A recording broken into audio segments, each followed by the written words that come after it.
Every trader thinks they're watching the market, but in truth, the market is watching them. Every tick, every candle, every surge and drop. It's measuring your patience, your greed, your fear. Jesse Livermore understood that long before computers ever drew a chart. When I look at the screen, red and green flashing like heartbeat monitors, I can almost hear Livermore whisper, "It was never about the price. It was always about the people." And he was right. The market isn't a machine. It's a mirror reflecting the emotions of millions.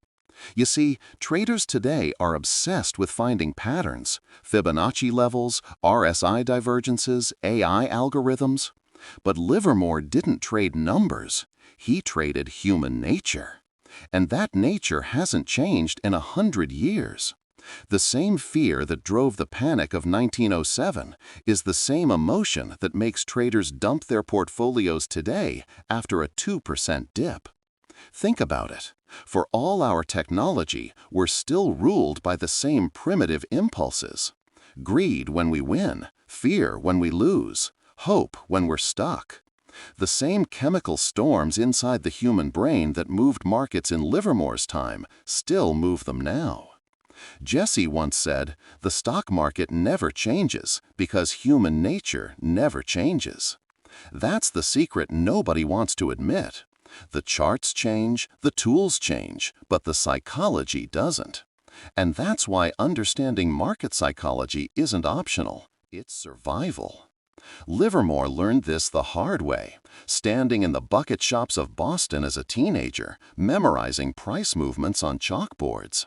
He didn't have data terminals or technical indicators. All he had was his ability to read emotion in motion. He could sense when the crowd was about to break, when greed was turning into panic, when hesitation was about to explode into momentum. He realized early that prices were just the visible surface. Underneath them was something invisible, collective emotion rippling through the crowd. That was the true force behind every market move. And here's the twist. Every trader thinks they're rational, but the market exists precisely because they're not. Livermore saw that the average trader didn't lose money because of bad luck. They lost because they didn't know themselves. They reacted instead of understanding. They chased instead of waiting. They believed they were trading stocks, when in fact they were trading their own emotions. And so the market, silent and merciless, feeds on that weakness. That's why Livermore treated trading as psychological warfare, not with others, but within himself. His greatest tool wasn't his system, it was his discipline. His ability to wait when others rushed, to strike when others froze.